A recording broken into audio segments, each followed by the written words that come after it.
Political Director Rick Klein. And those are your political insights. Richard Cantu, ABC News. It's just not going to be the same, though. Conventions, Democrat or Republican, both are balloons and pomp and circumstance and shouting and yelling and crowds and sign waving and all of that kind of stuff. That's what always made watching the conventions fun. I can't see watching a virtual convention. I just unmute your mic there. Unmute your mic. No, you're still on me. I don't know that a virtual. It's not going to be quite as fun. I remember the good old days of conventions. Biffy, I remember back in 1968, I think it was a 68 convention, when NBC News reporter John Chancellor was on the floor of the convention and was arrested live on television. I remember it so well. They're literally dragging Chancellor off the floor, and he's going, "This is John Chancellor, NBC News, on the convention floor, on my way to jail." Now, see, that's what a convention should be. That's the fun stuff. But we will follow it nonetheless this week. It just won't be quite the same. And I guess they're doing nightly coverage on cable networks and stuff, but it ain't going to be nearly as much fun. All right, 9:17 here on the Watchdog Morning Show. We talked a week or two ago with Erica Storch from the Chamber of Commerce about this effort between the Wheeling Area Chamber of Commerce and the West Virginia University Bureau of Business and Economic Research to work on a region-wide strategic plan for this area. And I wanted to follow up on that a little bit more. So I have invited Eric Bowen to join us from the Bureau of Business and Economic Research. I gather he's done some of the work on this. Eric, good morning. Welcome to the show. Good morning. Thanks for having me. I appreciate it. Good. This is, I already got a couple of texts, people saying, well, here we go again, another strategic plan that just sits on the shelf. I suppose you guys get that a lot, right? You do studies and you do research, and then somebody says it'll just sit on the shelf and nothing will ever get done with it. Well, I suppose that's true. Yeah, we do get that criticism. We hope that this one, will be different in that it really will help guide some of the economic development over the next few years here. We're really trying to be as inclusive as possible with it. Tell me what you have been doing and what you are doing, and then maybe let me back up. What's the ultimate goal? Let me first of all ask that. When all is said and done, at whatever point in time we're complete, what's the ultimate goal? And then what have you been doing, and what are you going to be doing to get to that goal? Yeah, sure. I think the ultimate goal is to try to help, the Wheeling area improve its economy and move forward into diversifying the industries there. Wheeling has certainly had its fair share of setbacks in recent years. Not to mention the situation with the whole COVID virus. We hope this plan will help the area take a look at some of the areas where you're doing a good job, and some of the areas where you can see some improvement. So some of the things that we're doing on that is, we have a number of different studies that are part of this larger effort, and we're including things like our economic forecasting and kind of a profile of the area. We're doing a what's called a cluster analysis, which looks at what are the groups of industries that are doing well there, have a significant presence, and which ones are up and coming, which ones are emerging in the region. And then we're also doing this strategic plan, which is more of a forward-looking document where we're trying to find ways to improve on the economy going forward here.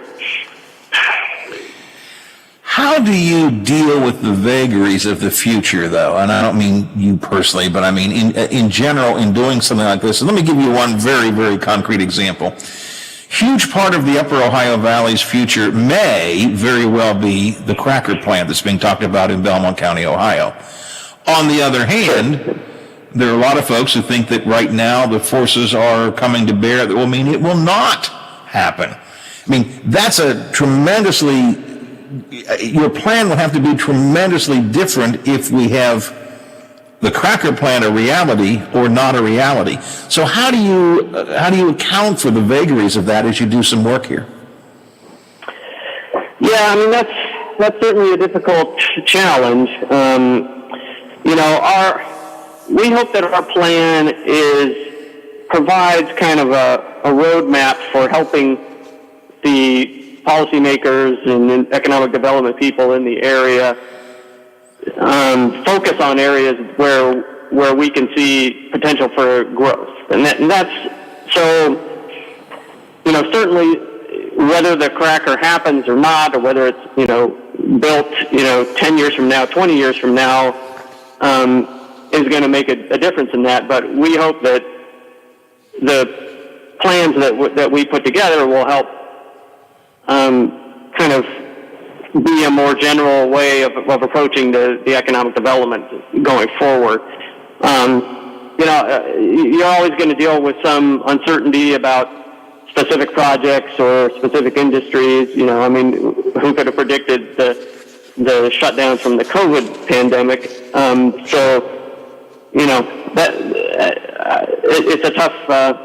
It's a tough business to be in, I guess. There's always going to be things that are thrown at you, but we hope that these policies and recommendations that we're going to come up with are going to be general enough that the policymakers there will be able to move forward with them, regardless of any one piece being there or not.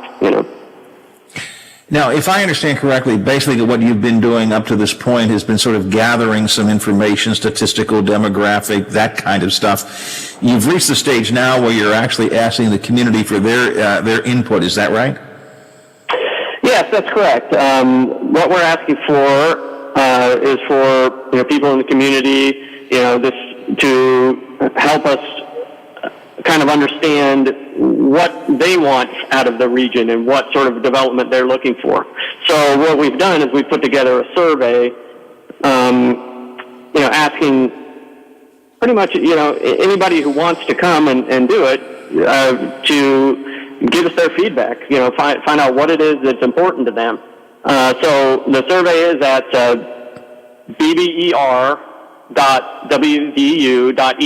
There's a link there off of our main homepage, and we're asking kind of a wide range of questions about what sorts of educational programs you're looking for, what's kind of workforce education and K-12 education, what are some impediments to economic development, what are some issues for land use. It's a pretty wide-ranging survey, so we really hope that people there in the region will come to the website and give us their ideas for what we want to do going forward, and we'll take all that data that we receive from this survey and make those recommendations to the government folks there in the Wheeling area to try to help them guide their economic development efforts. I took the survey a couple weeks ago, and it's really good. I like it, and it's very far-reaching. And what it forced me to do was really think about what I see the future of this region being. Because, examples, you may have 10 items listed and say, and I'm not holding this to the numbers in front of me, but there might be 10 items listed. Which of the 3 of these things do you think are most important to the future of the community? You got to stop and think. My temptation was to go like 8 of them, yes, maybe 2 of them, no. But right. I would say yes. But you can't be everything to everybody, so it kind of forced me to stop and think and take some time with each of these questions and ask myself, what do I think realistically? What I think is either realistically the future, or what do I want the future to be, even if it's unrealistic? So it was a good thought process for me. A good thinking process for me to take the survey. And even with that, I took some time to think about all these questions. It's fairly simple, fairly easy, doesn't take a lot of time. I highly encourage people to take it if they possibly can, because it will really make you think, you being the person taking the survey, and then it gives some information to folks like you, Eric, and others to figure out where we, the public, see us going or want us to go. And by the way, those are two different things. I was involved in a planning project a number of years ago, almost 20 years ago, where the first question we had to decide was, do we want to develop a plan for what we want or what we expect? And those can very often be two different things, right?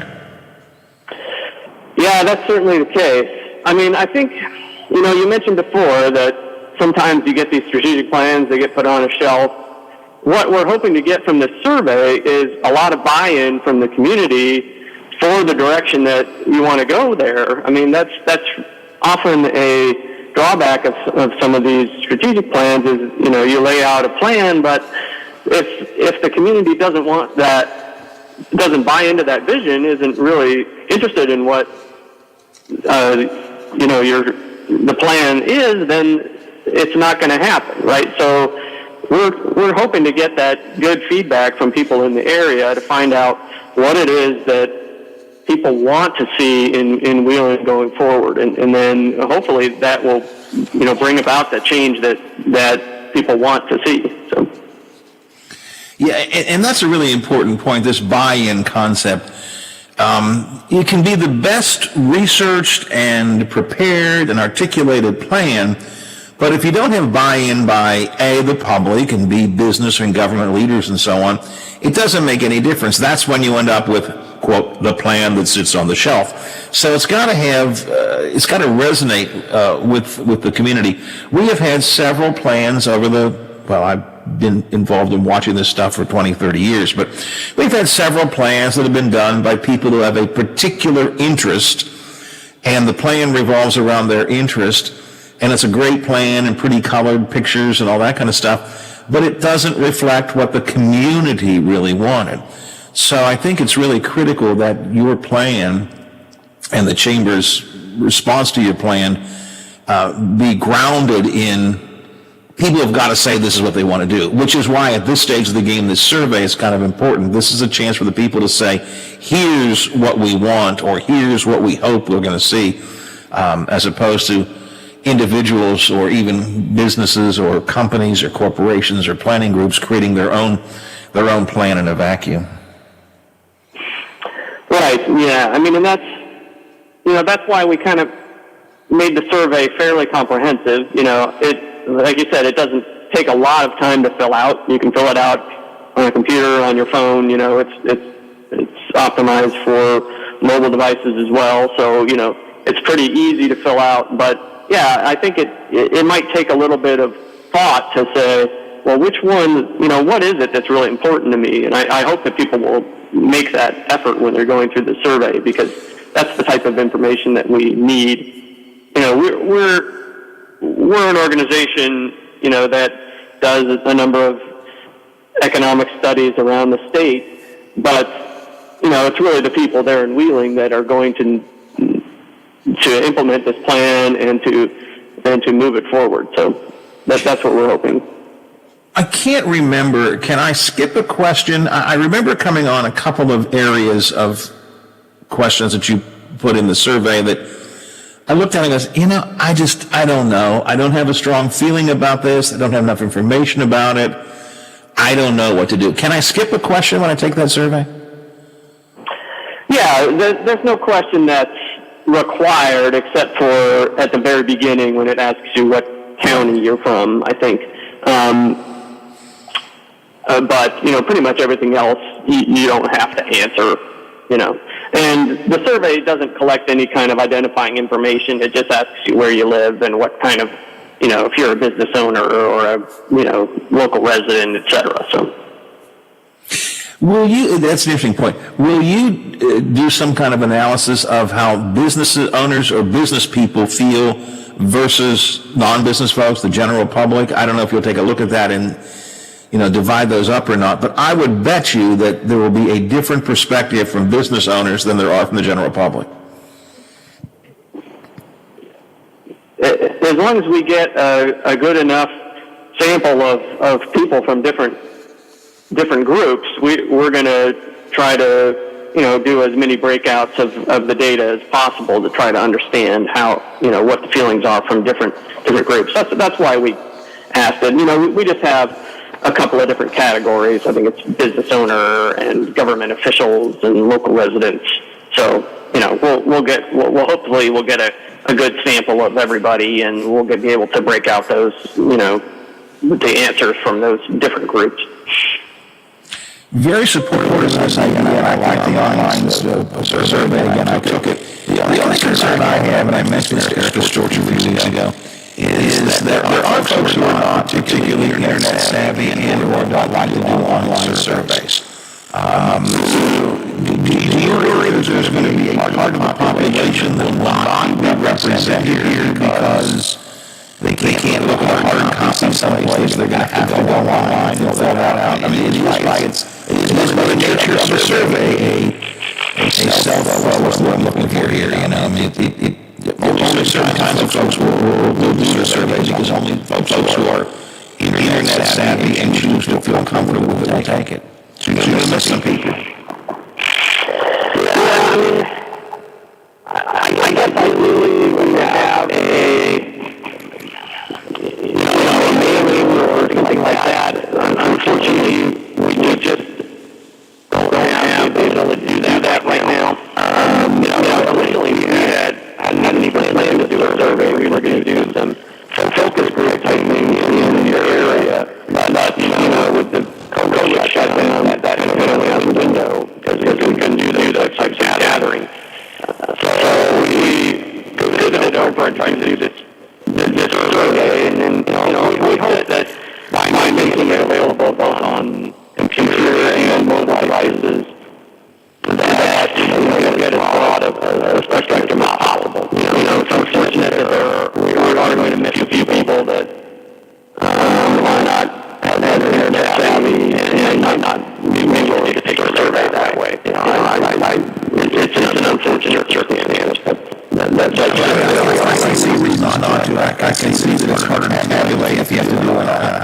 I mean, once I fill out my survey, I can't go back and fill out another one, for example, online. So it's easy to make sure you don't get, somebody stacking the deck. I get it, and I do get it. It's hard to tabulate all the, if you have hard copies and so on, but I do, it's something I worry about a lot in a variety of different areas. I mentioned this to somebody, I mentioned Erica, for example, churches all went online services during the pandemic, so many of them did. But there are not a lot of folks who are left out in the way because they don't work online. I mean, for those of us, and I live online. I live on my computer, I live on my iPad, I live on my iPhone, I live online. We have to remember sometimes that people don't. But nonetheless, are you still going to do focus groups, or is those going off and going to a survey? No, we decided to go ahead with the survey that is a focus group at this point. Just because this is, the world we live in, unfortunately. But I think that, we hope the survey will give it the type of data that we are looking for. We've had a pretty good response. I'm very optimistic that we'll get a good amount of people there in the area who want to tell us, where they want the community to go in the future here. So. And that sounds good. What's your time frame on this whole thing? Do you have an overall time frame? Yeah, well, we're going to be closing the survey at the end of this month, so people have a few weeks to fill it out. And then, once we get all the data together, we'll get it, start looking at the different calculations, trying to understand, like I said, there are differences between business owners and local residents, community leaders, etc. And then we'll plan to put together this final report here in the fall sometime. So we started this process back in last year, and so we're hoping to finish it up here this fall. I would encourage people to go. I got you. I would encourage people to go to the www.wv.org That's the Bureau of Business and Economics Research, bber.wu.edu. The link is right there, easy to find when you get to the front page of that website. So if you want to have trouble finding it, click on it, take the survey. If you want input into the strategic plan that's being worked on, it's a great way to do it. Take some time. If that doesn't do anything else, it made me think about where do I see the community going. So I think it's a good idea, and I wish you well as this whole thing works its way out. And I hope when all is said and done, it actually gets done and not sitting on a shelf gathering dust. We'll try and make this an active action plan. This morning, I appreciate it. Yeah, I did too. Thanks for joining us. I appreciate it. All right, bonus with the Bureau of Business and Economics Research. They're partnering with the Area Chamber of Commerce to do this strategic plan, which we talked about Eric and George not too long ago. And I know a lot of you just instinctively don't like planning. I get it, and I do agree. Very often we end up with plans that sit on the shelf. I can't quite this line right here. I can't show the video. I guess I could if I remember my camera. I got a shelf full of old plans over here that the Planning Commission has done over the last 50, 60 years. I got plans going back in the 1960s sitting on my shelf here. So I get what you're saying. I do.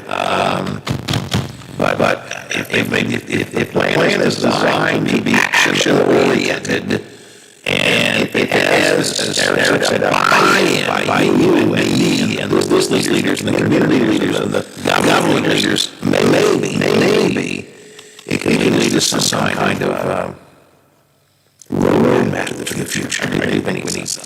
All right, team, it's already 9:37, 23 before the hour. Coming up after the news break, we'll talk about some of the exciting life stories. I want to get some of these fun stuff. We're going to take a little fun time today to do some fun stuff, including the pandemic and farting, the pandemic and orgies, and the pandemic and preparation.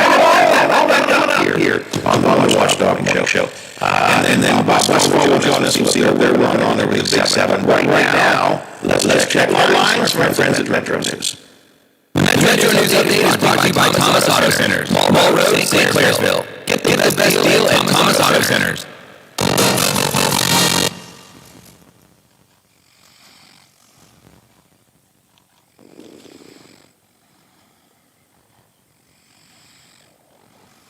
Okay, I wonder what it was.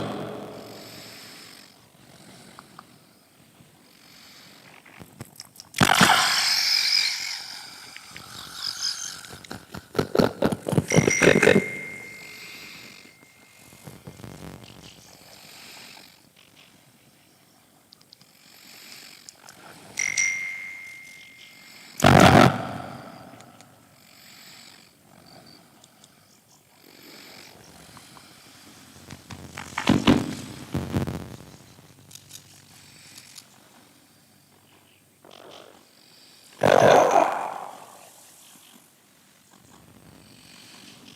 Okay.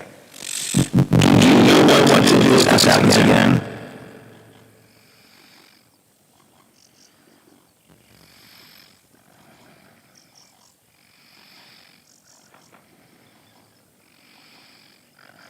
Okay, that's the thing. Because it's the same problem we had. The same problem I was doing this weekend. We set it so we can bring it down. We had a terrible time getting it set. I got it done, but for some reason, some of these computers are shutting themselves down, and when they restart, we go right. They default to exactly right. That's why again on Friday we were simulcasting because when it rebooted, now it's really rebooted with the KKX feed in the Winamp down there. Took all weekend to get it fixed, but Jug did finally get it fixed. So as long as you know what to do, if it happens again, you know how to fix it next time, right?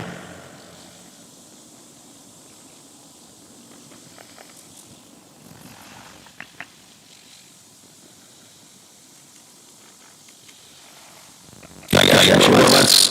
I'm trying to figure out so we don't have to That's the important thing. Okay, that's the first step. Okay, good. I am once again going to try to start a walk. Until we get to, what's his name, and then we'll Bob will call.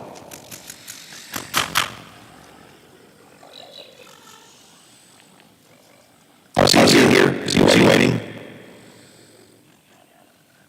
Oh, okay. Gotcha. Gotcha. Let me know if he calls back. We'll try and squeeze him in.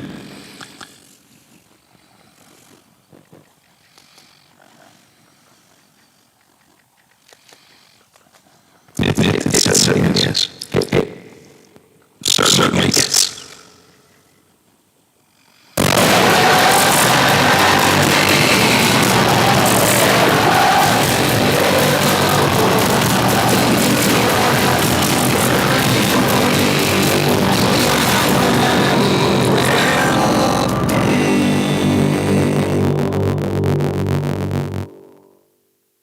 Now, during the jump on the Ford Lincoln Toyota.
You got it.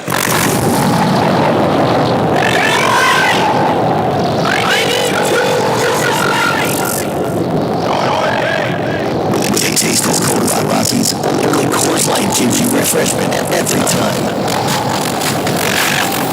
Here you go. Thanks, Mike. Doing a great job. All right. Two ice cold Coors Lights. That's the coldest beer I've ever had. They don't call it the world's most refreshing beer for nothing. Okay, be honest with me. Do you really have the Rocky Mountains beer cooler? You don't believe it? Check it out. I know, right? I can't believe it myself sometimes.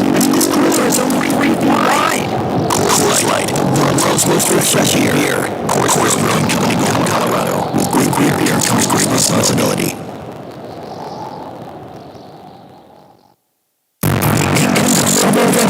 Get your Toyota dealer. Right now, that's when they say good. Truck, SUV, it's really not. Like a Volvo, maybe a Ford, one Tacoma, $1,000 cashback. Go, Adventures Route I-4, the best-selling SUV in America, and get $1,500 cashback. Save $1,500 back on Outriders Corolla, $2,000 back on Suzuki Camry, or $2,500 cashback on the one-rugged Haliburton Tundra, $85 Social Highlander, number of girls, whole family, right now, $1,000 cashback, plus $500 cash for Toyota. Shop for more great savings on Toyota Solutions website videos. Toyota.com. You can get cashback on 5-year down payment, Toyota cashback on 5-year down payment. Some offers may exclude your diploma. See every different instance. The summer event is on at Toyota. So go see your dealer today. Offers end about this 31st. Toyota. Managing your business can be a minefield. One step in the wrong direction, and it can feel like everything you work for is at risk. I always had a vision of building a team, a crew of true professionals that can handle all tax, insurance, and investments. Big enough to partner with a Cobra, but personal enough to protect your interests on the home front. I'm Gary, and this is the Collector Group. Hello everyone, I'm from the Watchdog on Darnell, Foster. The forecast will start to a week. Mix of sun clouds, late daytime high, near 82. Cloudy overnight, 61 below. For Tuesday, mixed cloud and clouds. Temperatures should rise into the lower 80s. Every everyone from Watchdog, I'm Darnell Foster.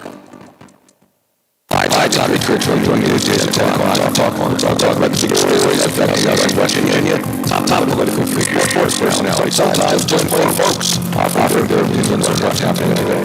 10 to then right after the Watchdog morning show with Howard Monroe. He rambles, he rants, and sometimes he sings. The Watchdog morning show with Howard Monroe continues. Well, I have that singing this morning. I read this morning about the hashtag that was trending a weekend long Trump. Hashtag long Trump when Donald Trump's brother passed away.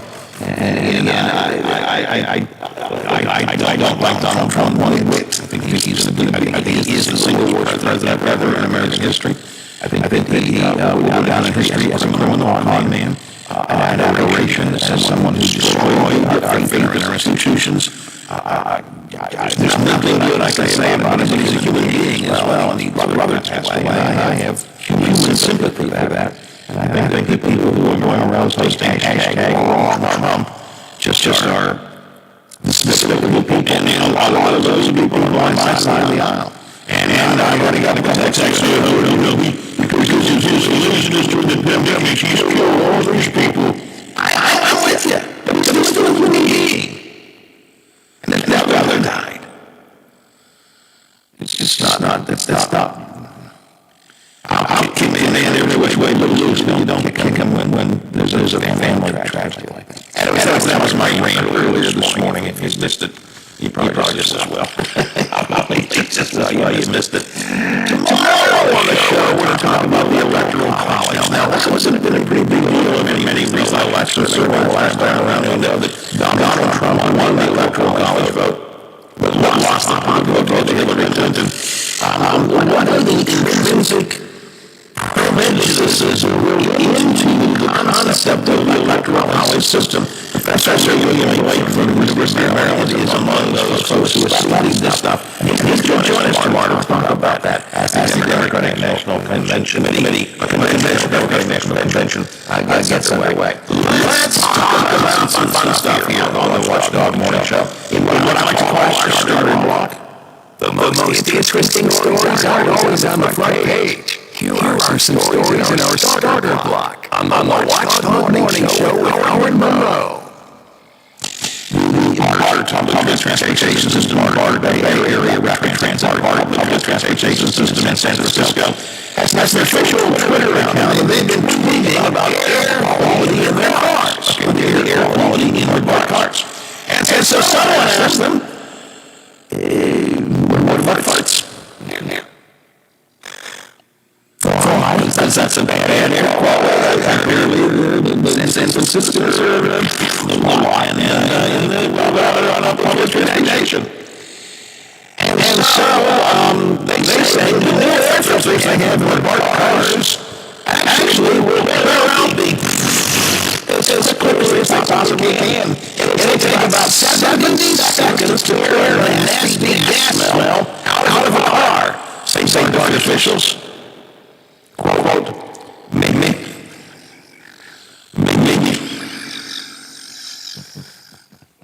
Quote, maybe longer later monster.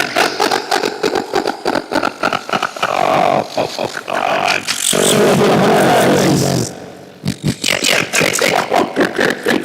Oh, my God.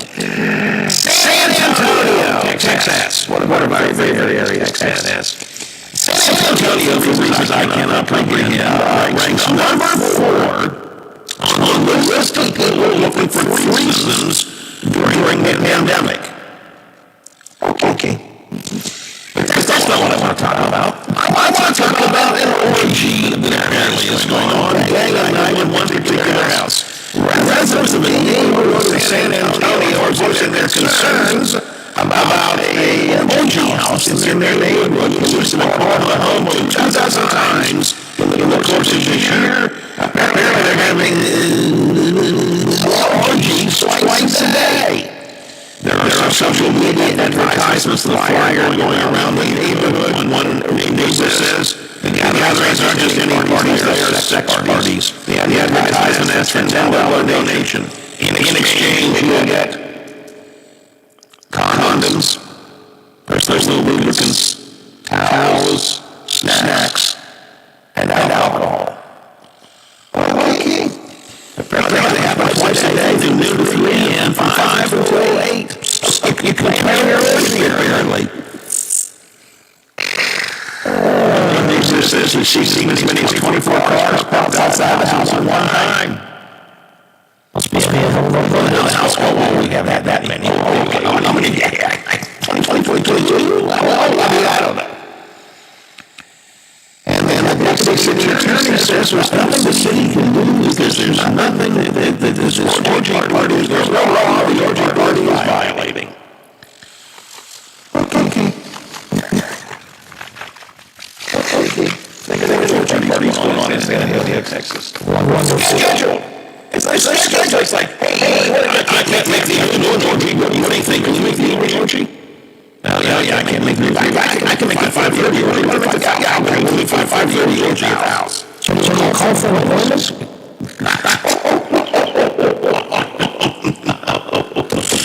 What do you can't have appointments at orgies? I'm not really too orgy. I don't really know.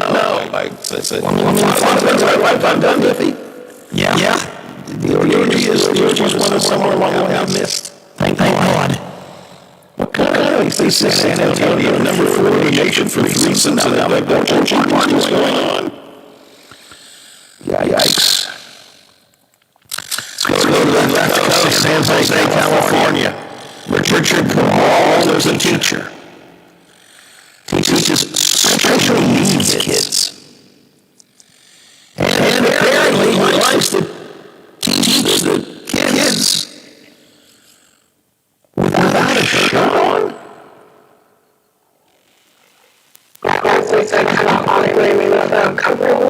There's special needs. I haven't realized that that's wrong. He's wrong. He knows it's wrong. At the end of the day, just kids and it's wrong. Yeah, that's wrong. On so many levels. I don't think any handbook will tell you it's wrong. First place, period, teaching teachers. Many teachers here in the Upper Ohio Valley who think it's perfectly okay to teach their students shirtless. Special needs students, normal students, 12th graders, kindergarten kids. I'd be curious if anybody thinks there's ever a time when a teacher, unless you're teaching them swimming, okay? Is there ever a time when it's appropriate to be teaching kids without your shirt on? Thank God it was a male. Yeah.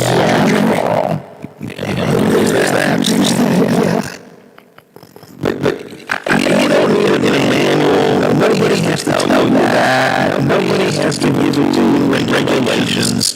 There's just certain things that you gotta know. You know what to this guy?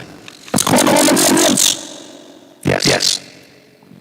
I mean, it's literally almost plain and simple common sense. That's it. And certainly not by special needs kids. Yeah, no students. Certainly not by special needs kids. This story made me cry, literally, when I first read everything. 9-year-old Jordan Long from Oklahoma City wants to be adopted. He was recently taken to meet some Oklahoma City police officers. When I asked what he wants to be when he grows up, he said, I want to be a police. Why? Because they're fun and they protect people. He lives in a group home. He was under the care of the Oklahoma Department of Human Services beginning 6 years ago. His little brother went in together. His brother then was adopted, so he's by himself now. And this 9-year-old boy says he hopes to find a family of his own soon. The reason supporting me is I'd like to have some people to talk to, he says. I hope one of you all pick me. That makes me cry. Makes me cry. 9-year-old kid. All he wants is a family. All he wants is someone to talk to.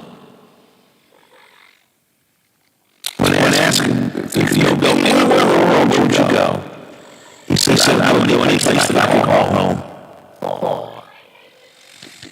And if you were granted 3 wishes by a genie, here's his answer. To have a family, and a family, and a family. I would just like to have a family called Mom and Dad, or just Mom, or just Dad. I really don't care, he says. Now, this story crossed my desk last week, and it's sitting here. The good news is I saw just this morning that when the story became public, a number of families are now offering to adopt him. Now that's the good news. The bad news is, why does it have to take a public news story to get people willing to adopt a child? Let's had a brother. And he had a brother. They went into a group home together, and then the brother was adopted already by the family. How come they couldn't take both of them? I guess not. Why? I guess not. I don't know. I mean, I couldn't imagine. First of all, you're that young, and they're taking your brother away from you and all. How can you do that to the kid? I don't know the regulations of adoption anywhere. Certainly not in Oklahoma City.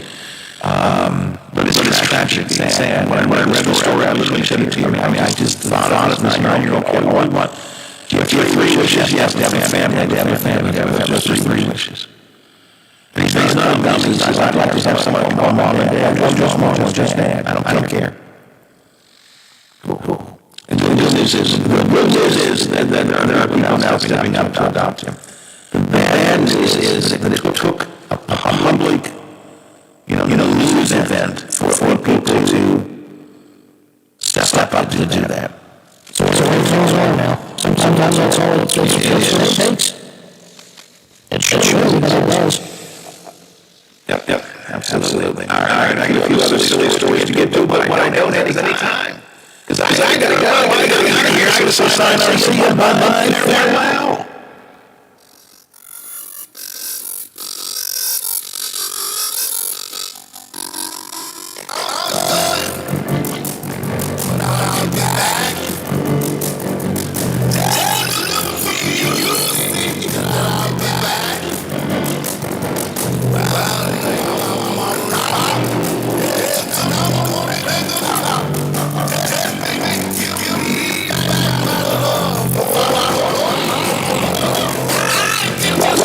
This particular shelf down here at Churchill.com coming up next here on Watchdog.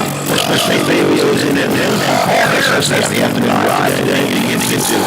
As for me, one more since no rise back on those and don't put don't agree with and most importantly, Daddy says it's okay. You can come back and work tomorrow, Granddad. I should return tomorrow morning at 7 o'clock in the middle. Well, around the big game. Are you back with us, Dad? I was waiting for Tuesday. We'll just keep on doing it. You get that right.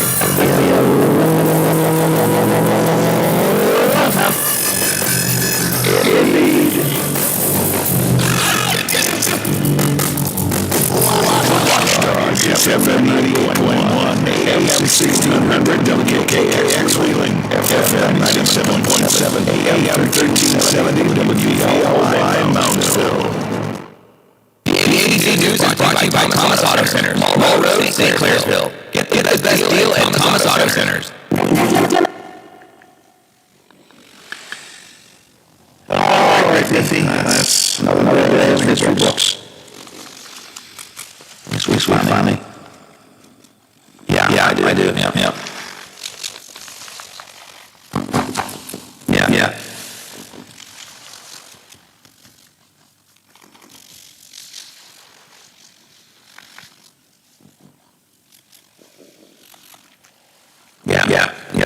Yep. Unfortunately, no, it's not. Yeah. I don't know enough about the adoption process. Adopting one sibling and not another. that's like a double whammy. I would think so too. Sure, absolutely right. But I don't know the rules. I don't know. Family members. I don't know. But what I read this story again, the story. There was audio on Watch Brother today, and I forgot to pull it up, so I couldn't use it. But about they've now found some families for him. But when I read that story, I was really made me cry. The father of a 9-year-old kid, he just wants someone to talk to. Just wants someone to talk to. God, I'll say it. All right, Vivi. Trying to think what I've got to do today. I don't think I'm coming down today. I have several projects to work on. I got to get this figured out. You other odds and ends, but I'll probably get here from home. All right. If you need me for anything, we'll know what to do. Otherwise, I will just talk to you in the morning. I'll come in here shortly. And thank you for your help.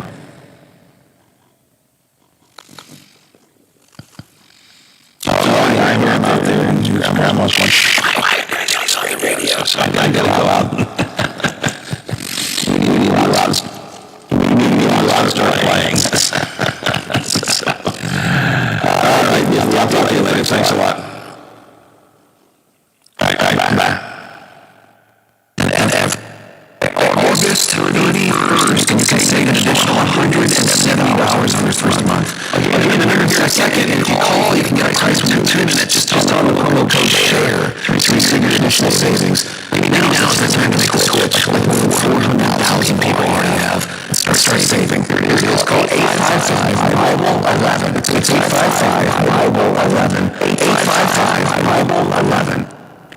In the suburbs of Austin, Texas, a standoff continues between a man accused of shooting 3 police officers. He is barricaded in a home. He has now released a couple of hostages, and those police officers are expected to be okay. Early blackouts will roll across parts of California through Wednesday. PG&E, however, the avoiding the high heat is stressing the power grid. He's also making it tough to fight roaring wildfires in some good cars in Southern California. Sunday, nearly 1,500 firefighters battled a massive fire on Lake Hughes, which is nearly 18,000 acres on last Wednesday, destroying at least 21 buildings, including 5 homes. Officials there were 100 lightning strikes and the flames. This fire just one mini burning on the west coast. Trevor Reed is helping many of them grow. Lots of us know about the dangers of chocolate.